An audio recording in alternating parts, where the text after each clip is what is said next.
Uh, Good evening, everyone. My name is Rendell. I'm your co-host for today. Welcome to today's session on CCOF, our Fireside Chat, which is on transforming legacy businesses to focus on customer delight. CCOF is a unique forum to bring customer experience professionals like yourselves together onto a platform where they can be informed and inspired. This particular session is brought to you along with the partnership of Freshworks. Freshworks is a customer engagement software solution provider. So let me welcome our guests for today. Uh, Welcome Mr. Dipu. He's the president and head of operations and CX for Bajaj Alliance General Insurance. Uh, Deepu has been a speaker at various global and domestic industry conferences on and speaks a lot on digital transformation, innovation, including blockchain, IoT, AI, chatbots, and RPA. Over to our moderator. I'm sure most of you already know MD, who is fondly known as. He's the founder of this forum. He's an alum of the IIT Madras, the Michigan State University, and the Stanford Business School. He's been an industry veteran for 34 years and an entrepreneur for the last 18 years. He was one of the first managing directors of Dell International Services and is one of the pioneers of India's contact center industry. Currently, he is a mentor to many startups and a passionate customer experience advocate. All right, on to our session for today. Currently, most of you are muted. It is just for the convenience of the moderator and the guest for today to have a good conversation. But however, in the interest of that you have a question, please do click the button of raise your hand and we'll be happy to unmute you at a time when the moderator is open to questions. All right, with this, over to you, MD. Thank you, Ranil, for that introduction. And in fact, I want to add a little bit to what you said about Dipu. I've had the pleasure of moderating sessions with Dipu earlier. And let me tell you, I know you reeled off a bunch of topics on AI and customer experience and all that. In fact, if you really list all the things Dipu can talk about, the intro itself will cover the entire hour. Once we start talking, we can't stop actually because there's so much to cover. In fact, in that same line of thought, when I was chatting with Dipu yesterday, he said, "Yeah, the topic is transforming legacy businesses, but then you know what? Let's ask the audience." So in fact, he reeled off a few topics to me, and so maybe this time what we'll do is, and this is all extempore, and Deepu can, as I said, talk about anything. I'm going to request you to do a poll with our audience. I know audience is still coming in, but we'll start with the poll. And then based on the poll, we'll chat with Deepu. How's that? Sounds good. Yes, certainly. So I'm just going to launch the polling and the audiences can see at the screen right now. So all you have to do is select a topic of your choice and we will focus on that topic today. And while the audience is polling, I just want to tell Renil and MD, thank you so much for such a warm introduction.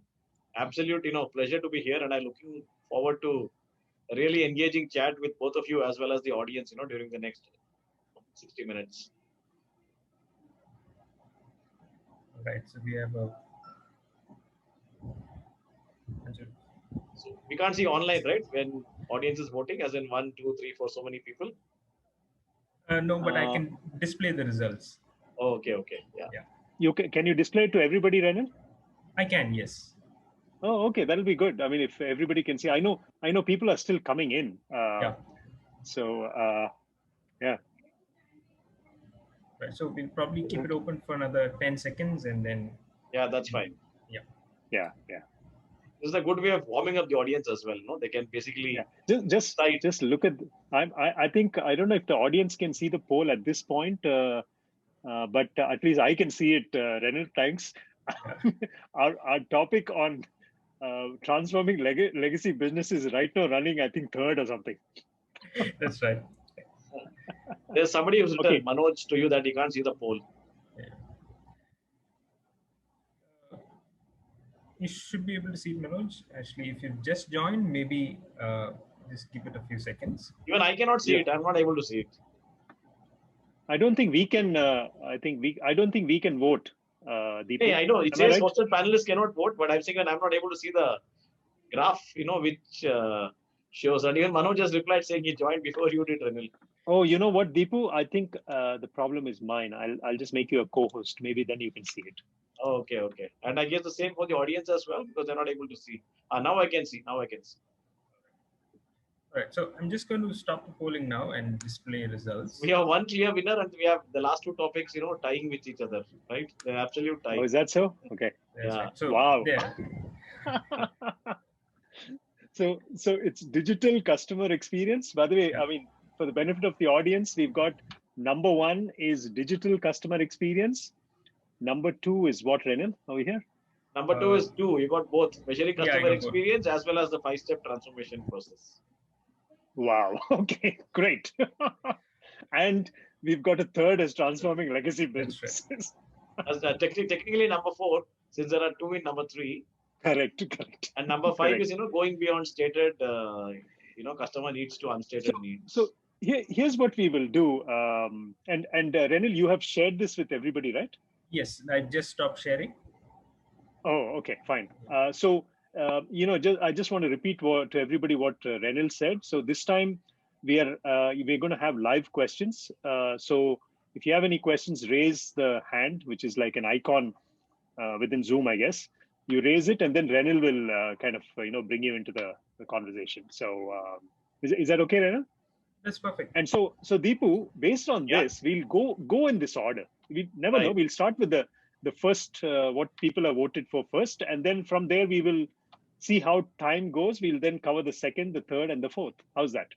I'm perfectly fine by me. And we are going to stop. We're going to stop sharp at 8 o'clock. I know you have another engagement. I know you have another engagement at 8, so that'll be good. So. Okay, I don't have the survey result in front of me. I think Renil, you'll probably remember. I know the first one is digital customer experience. That's right. Yes. So let's get started with that, Deepu. What is digital customer experience? I know that you are the boss of customer experience in Bajaj Alliance. So what is it? Is it across channels? So let me explain. What is the meaning of digital customer experience. When we basically, I think Thomas has raised his hand, so we can maybe allow him to ask a question once I answer your query. Yeah. So digital customer experience, MD, as well as the distinguished audience, refers to, a digital way of servicing, in very simple terms. And let me explain this, with an example. What happens in servicing? Typically, you call up the contact center. That's the primary mode of, servicing. And then, of course, people write emails, and then chatbots came into the fray, and people started to use a lot of digital tools. When COVID-19 happened, call centers had to shut down because 1, you couldn't commute, 2, you couldn't operate offices. And it's very difficult to run a call center, as someone like MD, who's an experienced contact center, professional will tell you. It's very difficult to run a contact center when people are working in a scattered manner. Because for a contact center to run well, you need to have them in a single shop floor where you have a software which monitors inbound calls coming in, and then it keeps allocating the calls to the executives who keep getting freed up one after the other. They're working at home, in a scattered manner. It's very difficult to, manage that. So what, many firms did, and especially what we did at that time, we told our customers not to worry, and we told them saying we have a host of, ways by which, we can serve you. And what we had done, because these things don't happen overnight, of course, we had not predicted COVID-19, but because we wanted to move into a digital way of servicing, we had built a lot of digital assets. So we had deployed, the same fulfillment mechanisms using WhatsApp, using our AI-driven chatbot, using our mobile app. And we did not pick simple use cases. We said, let's, take the bull by the horns. So we went to the contact center. This was, of course, as I said before COVID-19. We figured out the key drivers of traffic into the call center. We picked the top 7 categories. And then we said, let's build customer journeys for these on the mobile app, on WhatsApp, on our, chatbot. So when COVID-19 happened, we were not worried. We told customers saying, don't worry if contact centers are shut down. You can basically go and leverage, these digital assets. So our customers, migrated without a single glitch to our digital assets. So you shut down the voice channel. Is that right? We were shut down in the sense that we were forced to shut it down because they couldn't operate, right? Yeah, I understand. I understand. But what you're saying is that if a customer called whatever 800 number or your number, they would have just said, had a, a kind of message read out saying, please go to, the website or, chat. Please go to this. Exactly. Please go. So then, and this happened. Now, what you typically expect when this happens, you would expect, that customers would call up and say that, it was difficult for me, I'm not used to this. But you know what happened at that time? Our customer complaints came down by not 10%, 20%. Our customers' complaints came down by 90%. Because, as I said, we had not built simple use cases. And even today, when contact centers are back and we don't see anything like a lockdown, this servicing through digital assets continues.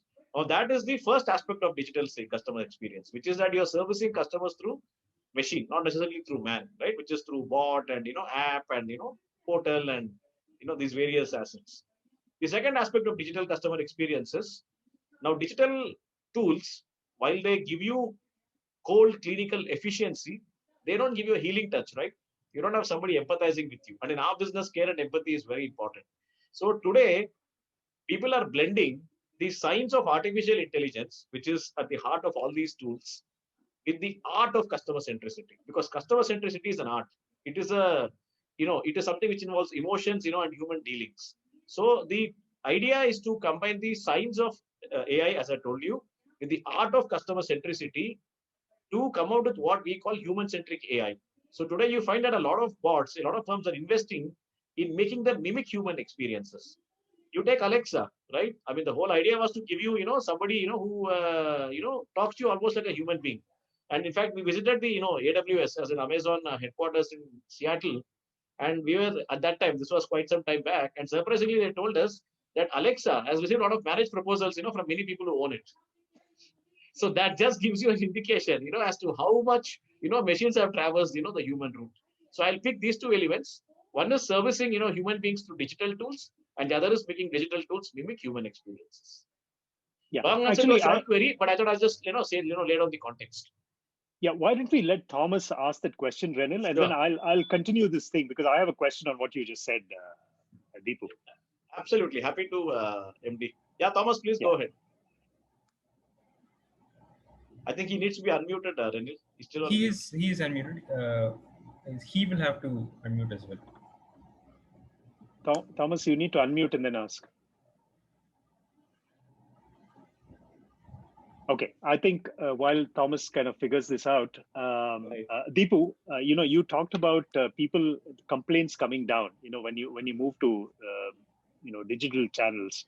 Right. So from what I see, I mean, the biggest difference between a kind of a voice phone channel versus digital channels is quick access. Yes. Customers can get to you very quickly. Yes. And since you say complaints came down that much, is it fair to conclude that your largest complaints was the fact that they couldn't get in touch with you when you had, a voice channel? No, it's a good question, MD. For us, the largest complaint is not about people reaching the call center, access to the call center. Your point is valid.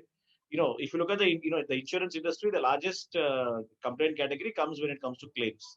But that's the moment of truth for insurance customers. So therefore, sure, that tends to be the category which attracts maximum customer attention, positive or negative. But why when we say the customer complaints came down is there are 2-3 aspects. One, like you said, quick access. WhatsApp, you just going. You don't have to go through the IVR route. Press 1, press 2, press 3. So you latched onto it, and that's why, as I said, you are a contact center professional. You latched onto it immediately. So that is one, access, immediate access. The other is they could get instant fulfillment, MD. They didn't have to wait. Sometimes, you call up and somebody says, okay, fine, I'll get back to you with an SLA. I'll get back to you within 24 hours, 48 hours. Here they got instant resolution. They write to the WhatsApp. They go to the bot and they say, can I get a copy of my policy? That policy is immediately sent. Or, they are basically, typing on WhatsApp and saying, can I raise a refund request? That refund request is immediately, raised. Or they basically want to, send in claims documents. They could use the app and, upload, claims documents. So instant access and instant fulfillment, both of these. Yeah. So which actually, I'm going to push this a little further because many people, I think, in our audience are contact center. I mean, they work in it and so on. So I want to push this. There is no reason why you can't have instant fulfillment even on a voice channel. It's just that the tools are not available to the agents, I guess. I mean, for instance, the example which you gave, saying that I need what was the example? I kind of insurance policy. Yeah, the policy. I mean, if the agent could do it, he or she could do it immediately if the tool was available, isn't it? So it's not really the medium, it is the process behind it, and looks like you kind of, build processes behind digital channels better than voice. I would think so. So, yeah, no, it's good you're pressing the point, because obviously you're making it more challenging for me, as a speaker. But let me come to MD. There are two parts there. One is what you're saying is principally correct, that at the end of the day, no matter what the medium, whether it is WhatsApp or whether it is voice, it's fulfillment. But what happens is, when you use digital assets, you don't need to train and retrain all over again, MD. Also, the experience is consistent. You see, there's nothing like, the agent was, switched off, or the agent was switched on, or the agent forgot. Bots give you that amazing consistency. They work 24/7. They don't have weekends. They don't have mood swings. They don't ask for salary increments. They don't threaten to attrite. You see, all those benefits come in. But the flip side is they don't give care and empathy, which is where human beings come in. Right. And interesting, by the way, I think, last year, by the way, Dipu, we had 13 such events. Okay. And last year, one of them was actually on bots using voice. It just so happened that is. It's interesting how that can come in. And by the way, the empathy challenge exists in that also, because finally, it's all about machines kind of talking to humans, right? So anyway, that apart, I know Thomas still has not asked his question. By the way, Thomas, if you still have the question, you can even post it on the Q&A box. There is a Q&A box which you'll have access to. So Renil can always look it up and ask on your behalf. So that is that. So continuing on the digital customer experience, it's fantastic. So, you said you did all this before COVID. Okay. And COVID, of course, nobody expected, and the impact it had on all businesses. So what kind of triggered this? And when did it start, by the way? I mean, all this could not have been built overnight. Absolutely. No, it's a good question that you asked, MD. So I think there were two drivers for us. One is, since we are in the insurance business, we expect, what we call, black swan events. Because it can suddenly come in. For example, you take Chennai floods, or you take, Kashmir floods, right? You have this national, what we call NatCat in short. You have these national catastrophes, happening, where suddenly a lot of customers get affected, and then, we end up, being that. So insurers and reinsurers are all the time trying to forecast, these black swan events. So sometimes it also goes beyond insurance to also think of what can potentially disrupt your industry, right? Because that is what keeps you ahead. That you would have expected COVID-19 in this form and shape. But obviously, we keep thinking about, what can be potential destruction, or what can be potential, game-changing, disruptions which can happen, which can be linear, non-linear, from within the industry, outside the industry. So that is one. The second is, we realized when we looked across industries, that a lot of these mobile assets were, gaining traction. For example, if you look at some of these tech giants, you take Facebook, or you take, Uber, some of these companies, they didn't have call centers, right? They all worked with pure, digital servicing assets. So we said, our idea was to ensure that we give an omni-channel experience, because different customers prefer different channels. So we said it can't only be about the contact center. How do we ensure that, people are comfortable?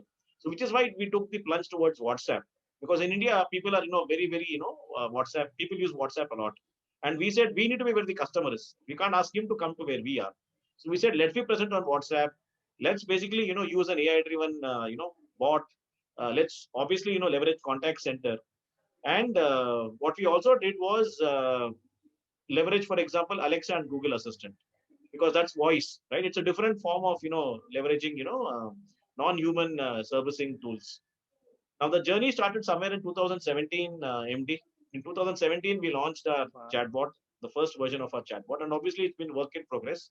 Initially, we offered, as I told you, we figured out, the top 7 services why people call the contact center. Then we increased that 7 to 23. Initially, it was in English. Then we offered Hindi. Initially, we did not have integration with Alexa and Google Assistant because they were not launched in India. But when they were launched in India, we kind of tied up with them. We integrated our bot with them. Along the way, we decided to go on the WhatsApp route. We also set up our customer portal. We also, revamped our app. And even on the app, we built all the journeys. So all these assets that we had built at various points in time, they were ready. Now, COVID-19, as one of my friends very colorfully put it, it was a global unplanned UAT. So we were ready. It is just that, we were so ready that, the moment this happened, we could seamlessly, move our, customers. So in fact, we had a formula for our success: 100, 90, and 80. 100% seamless switch, 90% dip in complaints, and 80% digital service.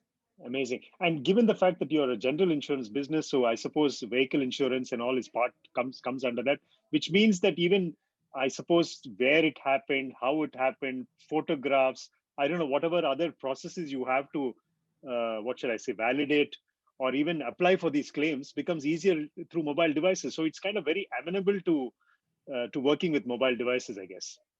Absolutely, MD. If you look at India, unlike the West, we are a mobile country, right? Yeah. So a lot of people, you use digital assets using the mobile phones. It's not necessarily via the laptop route, or the desktop route. And since you picked motor claims, I'll just explain that. What used to earlier happen, if you crash your car somewhere, unfortunately, you call up the insurance company.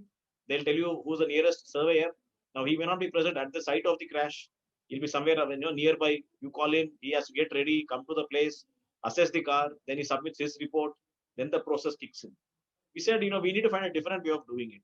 So what we did, we used our expertise of almost 2 decades, and we basically crunched our learnings and we leveraged two digitization tools. One is AI and one is a tool called machine vision. So what we did by using machine vision and AI, we developed a tool by which we told customers, now don't worry about calling a surveyor, it's self-service. If you crash your car, you take photographs and you send it to us using the mobile app. Our AI engine, which has been taught, as I said, using 2 decades of experience, will go through the images and it gets very granular. It can make out whether this dent is 60% deep. Should this part actually be replaced? Does it have to be repaired? It will assess in a matter of minutes. Immediately, we convey to the customer and say, your car crash, for example, we assessed it. As per us, the damage comes to, let us say, 18,500. Customer says, yes, we transfer the funds to his account. Happens in 20 minutes. Wow. So all the customer does is kind of take a bunch of pictures, or even could be a video, right? I can just walk around my car with my mobile phone, take a video and send it to you. Even that's possible? Yeah, right now we ask for photographs because we need photographs in certain angles, and photos are more amenable to be read, in an easier manner. Sure. So front of the Sure. car, we tell the customer, almost like a 360-degree view, and then he sends photographs. That's all he has to do. You are absolutely right. You pick up very quickly, MD. Just click photographs No, and send us. We do the rest, and in 20-30 minutes we tell you the amount, and end of story. Wow. Wow. And just I know we're talking about the industry, not specifically Bajaj Alliance in this. So Right. has this caught on across the industry then? Yes, yes. This is something which now you see in quite a few players in India as well as in global markets. See, one thing about financial services, ideas don't have a patent, right? You launch something, immediately, somebody picks it up.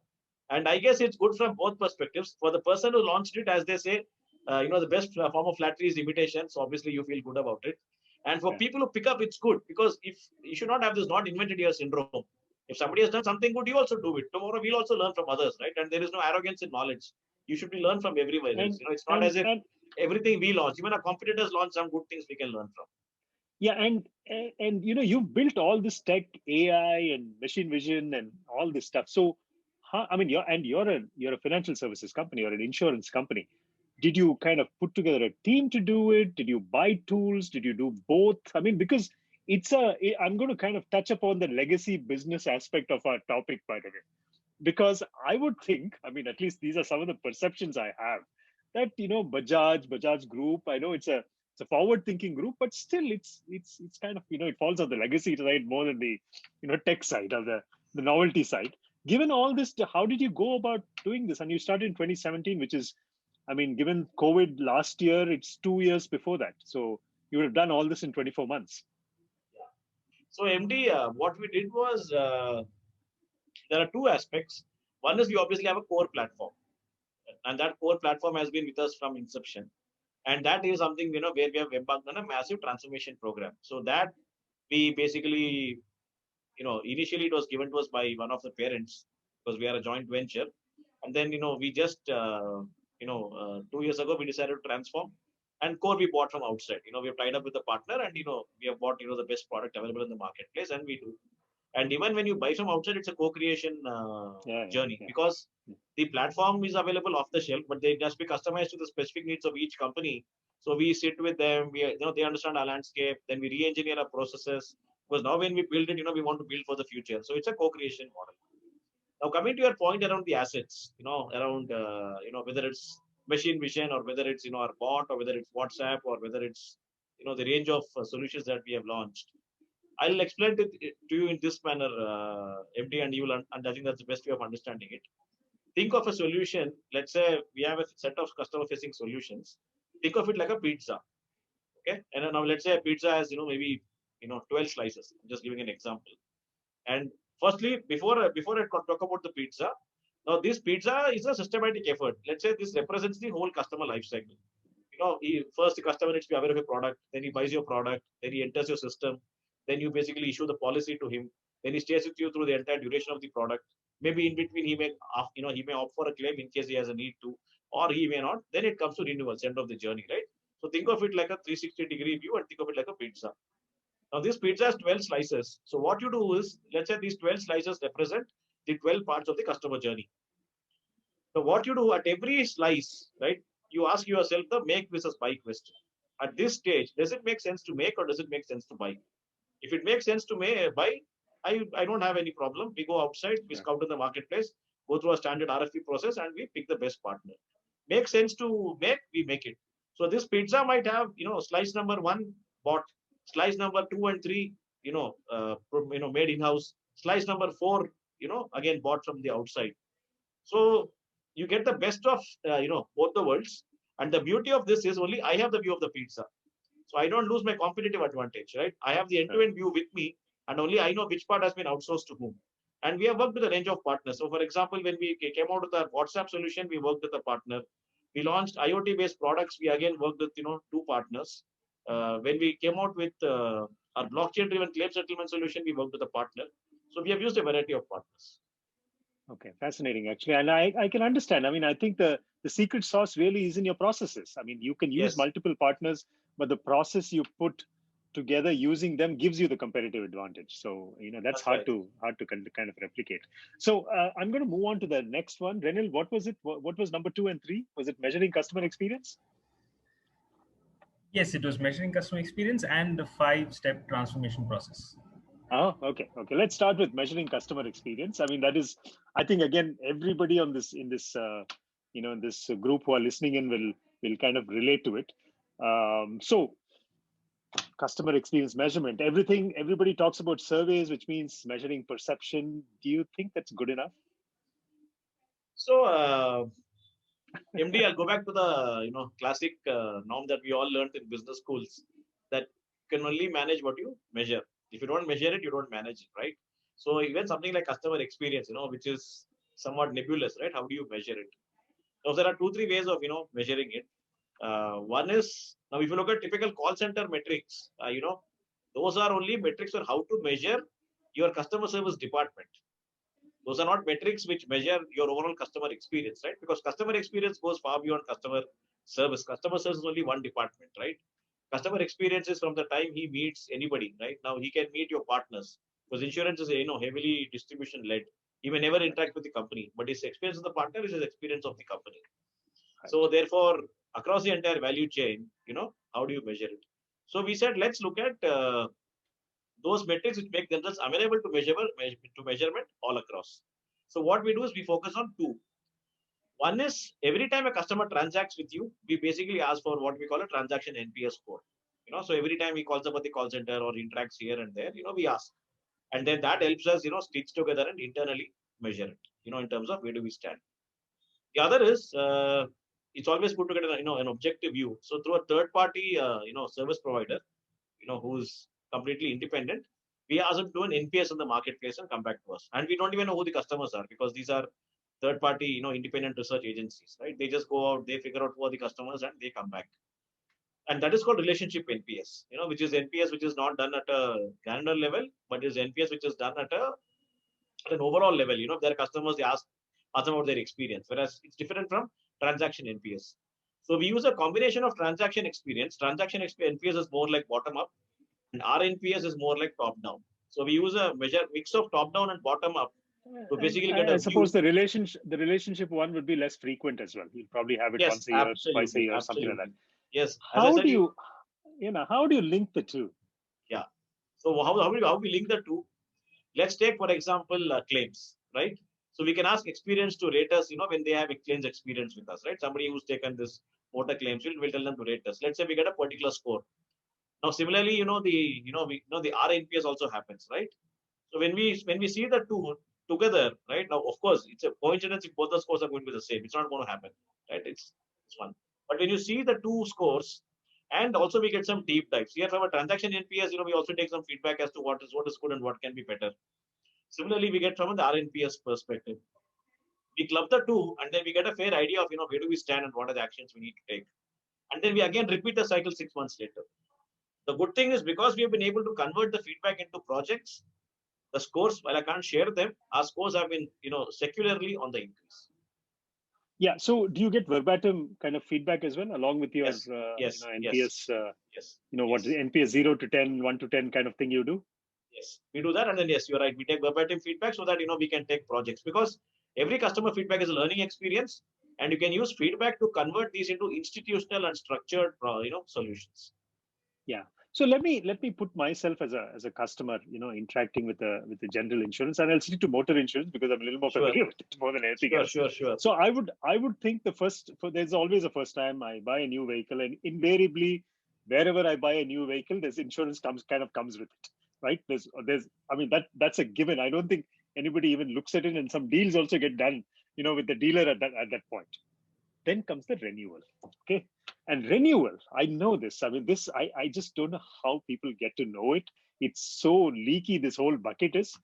I'll get calls from a zillion people 1 month in advance. Okay. And it's not just a car. I'm sure it's there for two-wheelers and so on. Zillion people will call, and they know exactly when your policy is going to renew. I mean, you may not know it, but they will know it. And after that, okay, and let's assume I hadn't had a claim, which means I've not really interacted with the brand. And for the sake of this argument, let's say I've got it from your insurance company. I haven't interacted with you, so I really don't have anything. And then there are these 10 people piling onto me to renew, and each one is trying to do a better deal. I suppose that's how it is. So how does the customer decide then? And how do you, more importantly, how would you as a brand influence the customer in such It's a good question, MD, because this is, in a way you can say, existential, dilemma for insurers, because there are two things here, MD. See, unlike any other product, one is, let's say you take a credit card, right? You use it day in and day out. You swipe it to buy groceries, you buy medicines, whatever. Insurance, you may be with the company for the entire duration of the product and never have an interaction if, let's say, you don't need to have a claim. You buy a policy, you may not even remember who you bought it from. Somebody asks exactly. you may not even remember, right? Because you're not using it day in and day out. It's like Very you use true. it only during, bad times, right? So that otherwise, why would you want to use it? So that is one peculiarity, right? You have the product, but you never used it. The other is 95% of it is sold through distribution, because it's still a push product. You need to convince people to buy, right? So to the point that you made, one is never used it. Like you said, I've not taken a claim. And the other is, you're saying you never met the insurance company. So just imagine what kind of onus it puts on insurance companies, to deal with customers, and then say. So here, there are a few aspects, which firms focus on.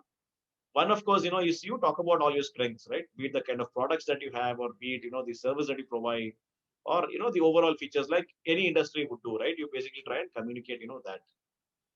Now, how customers decide here, I think they basically decide what we have seen, based on two aspects.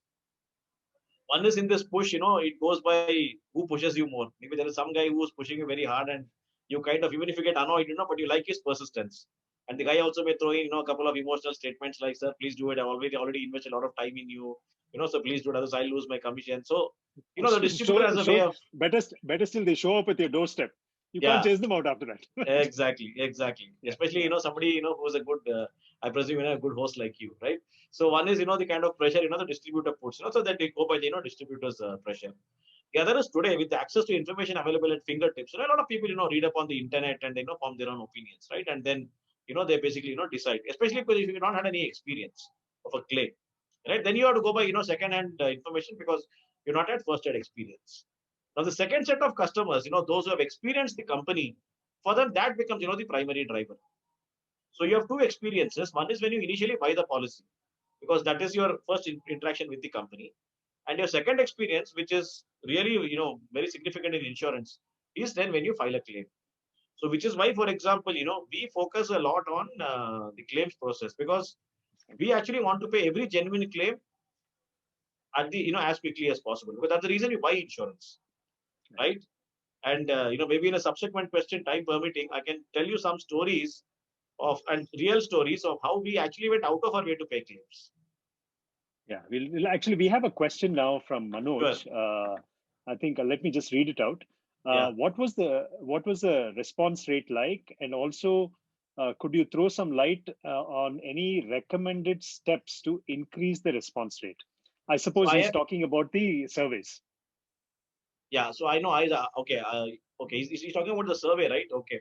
I think so. Manoj, can you unmute yourself? I mean, can you can speak, hopefully. Renil, can you help him speak? Sure.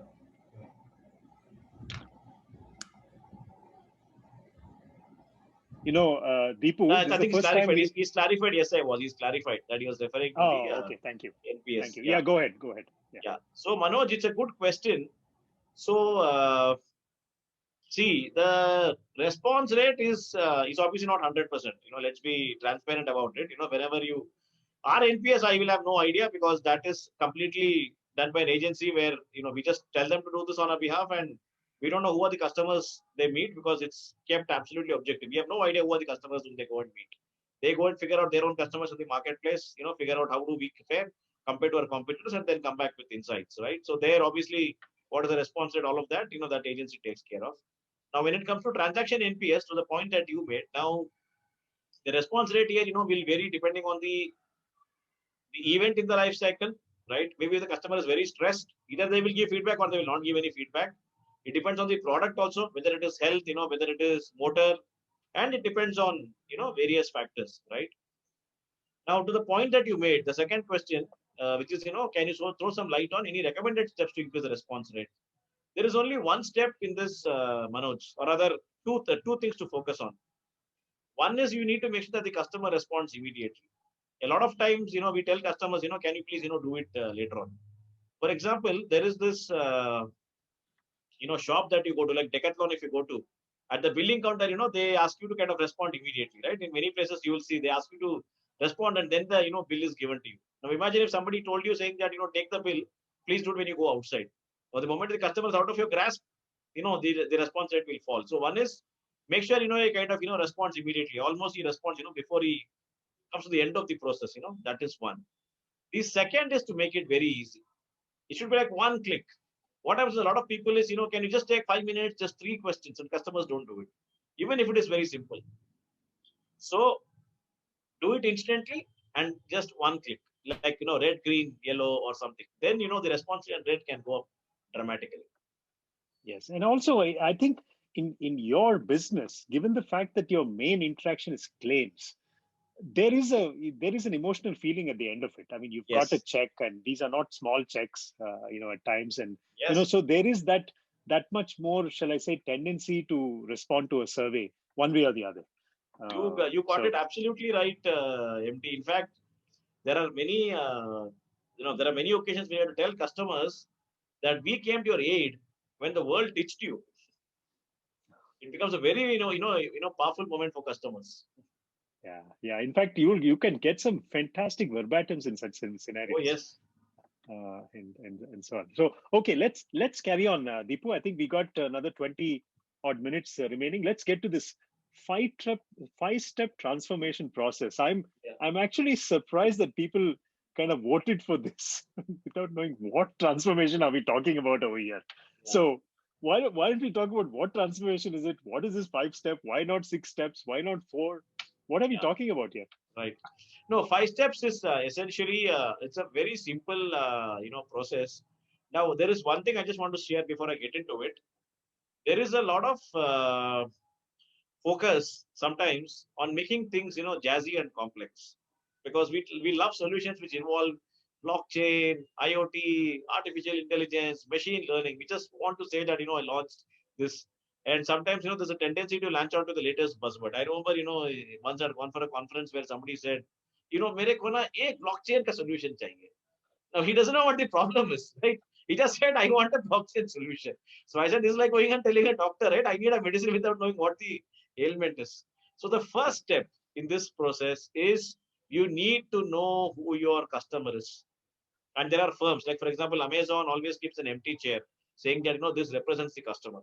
Now we all know, have heard of stories, right, where we read about firms where they thought they know what the customer wants, and then they finally went bankrupt, right, or they disappeared.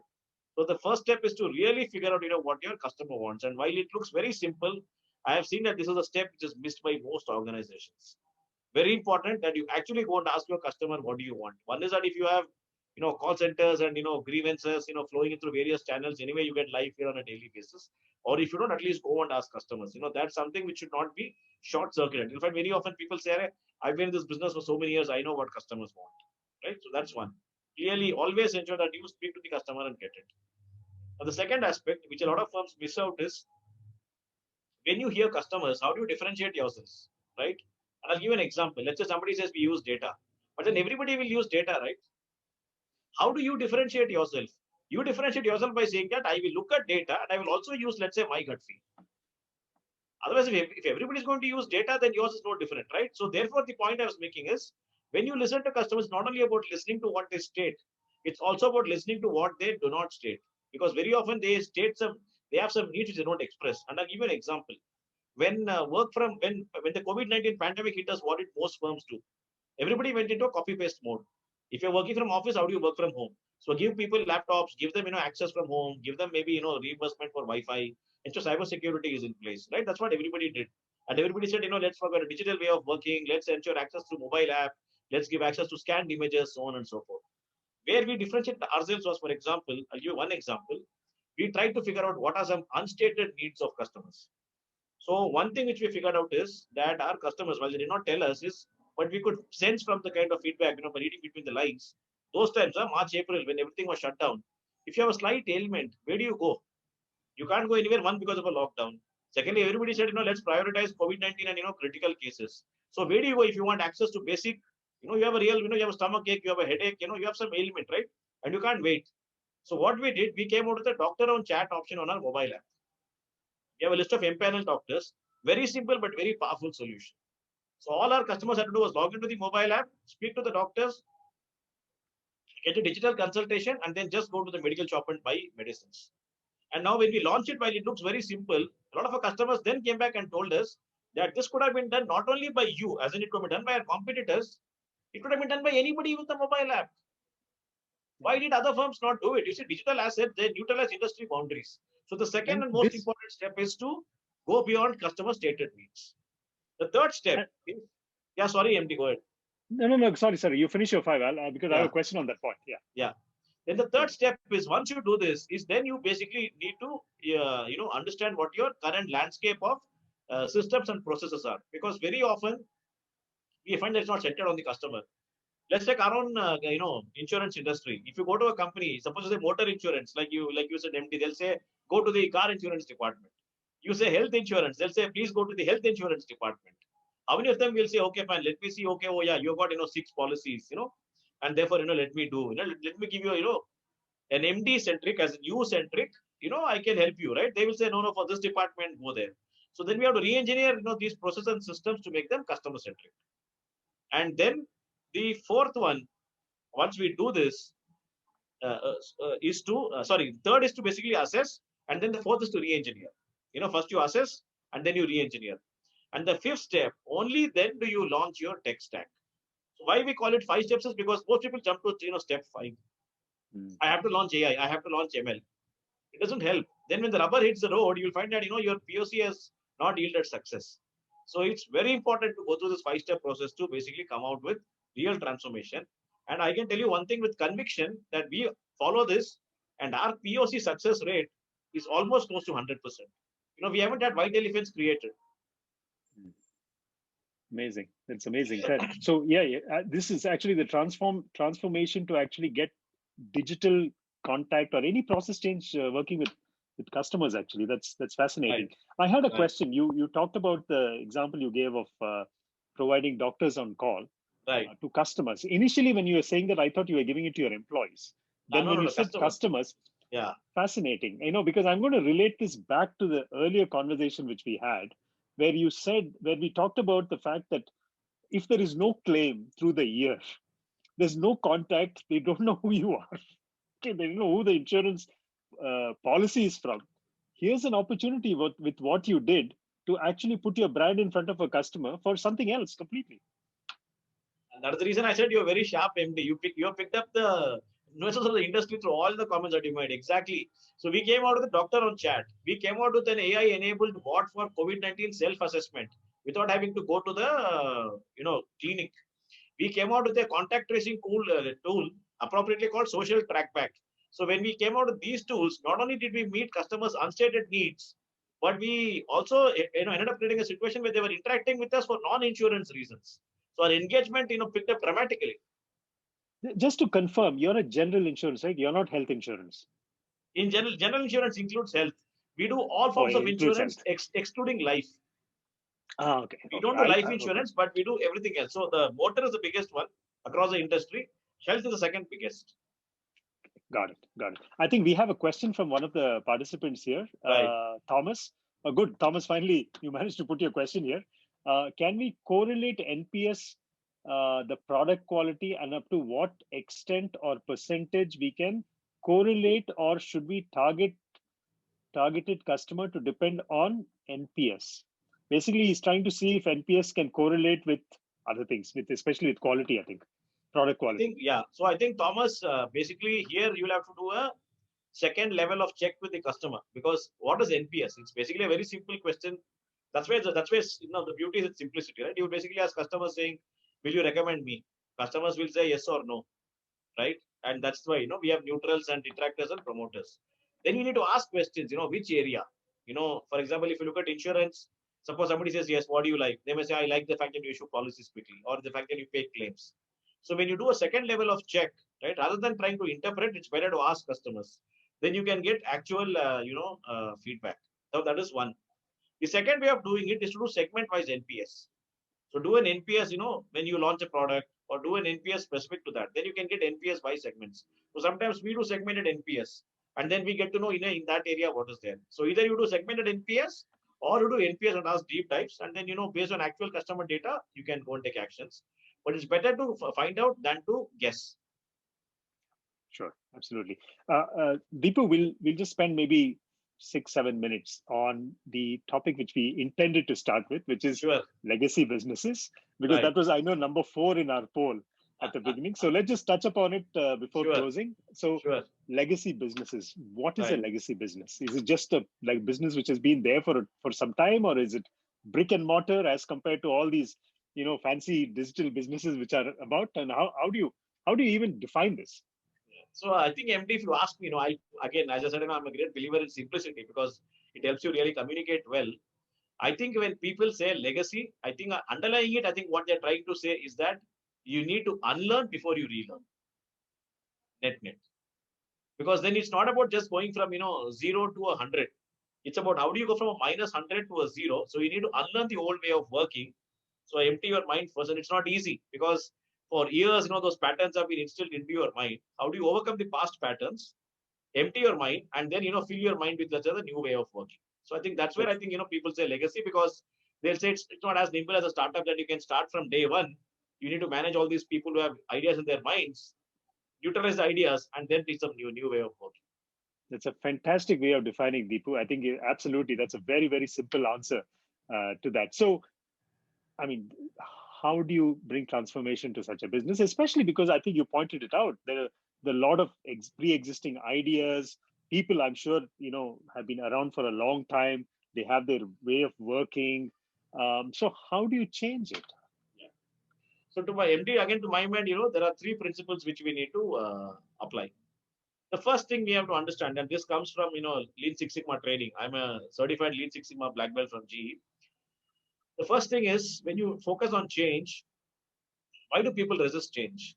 Now, one thing we need to understand, if you go a little deeper, is people don't resist change if it is going to be beneficial for them, right? I mean, you're not going to say no if somebody says, come and I'll give you a lottery ticket, right? I mean, people resist change because they're insecure. They think, they'll be left behind, because they think, they'll be worse off. So the first thing is to ensure that people feel secure. You need to tell people saying that this new way of working, right? Like, when people initially thought, when computers come, our jobs will go, right? It's not like that. Tell them saying that this new way of working is also meant to make your life better, not just my life better. I think that's a point which many people miss. Why? The why of doing it. Most people focus on the what and the how. So I think that's very important. When you do that, a lot of resistance, goes out. You realize that this resistance was for an unknown devil, right? So that's point number one. Point number two is the same thing that we said, unlearning and learning. So I'll give you an example. We were in a training program, and there was this person, who was a little tough to get into. So finally, I had to tell him, saying, please, be in my shoes. Still, it didn't happen. Finally, I had to tell him, if you have to be in my shoes, it's not about wearing my shoes. First, you have to take off your shoes. That hit him like a bullet. He was a changed man after that. So you have to tell people that if you have to learn something new, this unlearning aspect. And that sometimes really makes, people, understand, yes, that I'm just trying to do it incrementally. I need to unlearn, be open, and then be this one. So I think that aspect, comes in, comes into, in a big way. Then the third thing is that we need to understand that the standard line culture eats strategy for breakfast, right? A lot of people focus only on digitalization, and they think that just by using the word blockchain, they'll get everybody encouraged to do it, right? It's not that. You can't just jazz people with terms. Is how do you create a culture of acceptance using these two, the holistic culture, saying what is in it for me, what is in it for the firm, what is in it for the customer. We can even use scenarios where we say that if you don't do this, you'll be happy, but the firm will not exist. Imagine somebody in a typewriting institute trying to say that I'll say no to computers. Yeah, be happy, but within 2 years the firm will not exist. So sometimes you need to create those scenarios and talk about how the fastest ones get extra profits, right? So creating that culture of change. So I think if we focus on these three things, I think it becomes easy, because resistance comes from human beings, not from machines. So get that out of the way. Correct. What's the role played by the top? Because much of this is driven by the top. The CEO or the board, or how does that come about? And even if they start it, then firstly, I suppose you agree that it has to come from the top. After that, how does it percolate, and what's the role played by the senior management? No, it's a very good point, MD. In one line, I'll tell you. They say the tone at the top typically finds its they need to walk the talk. They need to basically embrace change themselves. And sometimes, you find this term called reverse mentoring, right? And the whole point is, why are you even calling it reverse mentoring? Are we saying that, a senior person coaching a junior person is mentoring, but a junior person coaching a senior person, there's a reversal. We need to get out of that mindset, right? Make sure it's not hierarchical, but egalitarian. So it's about walking that talk. That's point number one. Point number two is creating a roadmap which ensures it is sustainable, because very often we have seen there's a lot of hype on day one. It's like New Year resolution. Within 1 month it dies down. Right off within 2 days it dies down. So how do we ensure that we build that roadmap so that we have sustainable success? The third thing, and this I think is often an overlooked point, and that's something which we I've seen really helps transformation. Don't tackle the heaviest piece first, because sometimes we say, okay, let's go for that, right? Create some wins along the way. Sometimes you need to pick a small use case, demonstrate to people the power of change, right? And when you do that, then people are energized, and then they come to the the heavy moving stuff later on, right? So when you do it systematically in these three areas, right, then you find that a lot of using physics, a lot of resistance can be overcome. Sure. And what about challenges? I mean, let me put it this way. I'll go a slightly higher level. I mean, to drive this transformation, you absolutely need to work across the organization. It can't be done in silos, because these are big change. They agreed just now that it needs to be driven from the top. So once that comes in, how do you get engagement across a large organization? I mean, let's talk about a large business, and yes. How do you get them all together? Yes. And who does it? Yeah. So two aspects, MD. One is how do you get people together? You need to create a competitive flavor. So you need to ensure that every department kind of races for the top, right? So therefore create a digitization culture where you say the first one gets a huge prize. So everybody is in it in a competitive manner. The second is change cannot come from the outside; it has to come from the inside. Therefore, you need to go to each department and figure out within them are there any young Turks who can basically drive change from the inside. So therefore get them all together. The third thing then, to the point that you made, how do you ensure that, it goes all across? So the senior leadership, the CEO and the senior management, they'll be personally invested. This can't be delegated.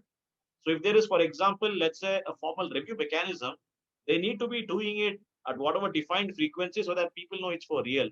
It's not that there is, a town hall on January 1st, and the next time, the person who's in the review, is on December 31st.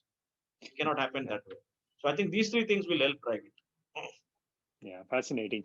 Okay, I think we are just 5 minutes. I think we should wrap this up, Dipu. I mean, Right.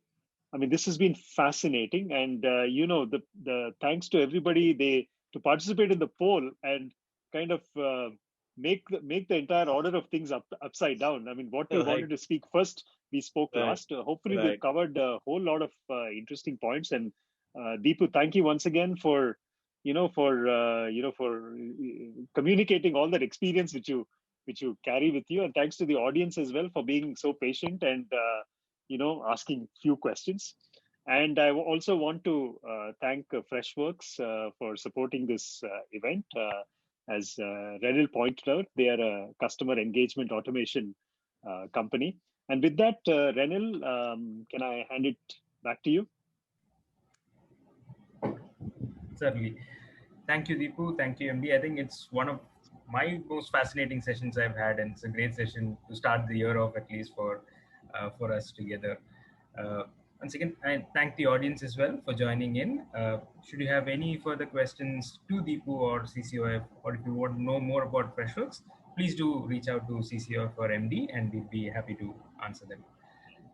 Thank you, MD, for asking some very interesting and tough questions. And Tough thank you, Anil, questions. for Nothing is tough for you, Dipu. I think you have been kind. And Anil, thanks for moderating well. And good to see, Manoj's comment, wish the sessions are longer. It's always good to get that kind of a comment rather than a comment which says, I wish it were shorter, right? So it's always good to get that. Yeah, I just want to, communicate one thing. There was an email which went out to everybody, so most of you know this. This year onwards, we are making this event once a month. Last year, if you remember, we used to have 2 a month. Every alternate week we used to have. So this year onwards, we are having 1 a month. It will continue to be on a Thursday. It will continue to be at 7:30. Today was an exception because Dipu had an engagement at 8, so we made it 7 o'clock. Otherwise, the next one is on, if I remember right, February 25th, I think. You will get a communication on that, and this time. We have a speaker from Eon Energy in UK. Interesting bloke, and he's going to actually talk about self-managed teams. In other words, how teams can run without a boss. So that will be a fascinating topic. Yeah. That's a fascinating topic again, and look forward to seeing all of you at that time. Thank you, everybody. And I need to really appreciate your punctuality. You start on time, end on time. That's awesome. Truly admirable. I think that helps, right? It helps everybody. Yeah, absolutely. Yeah. And thank you all. I also really, enjoyed being here, and wish you all the best for all your events this year. And since it's not too late in the year, wish everybody here, a very, very happy new year. I think this year, especially, people were looking forward to 2021 because of what happened in 2020. So happy new year, had an extra edge to it. So wish all of you, great success this year. Thank you. Good night. Stay safe, everybody. Bye. Thank you. Yeah. Bye.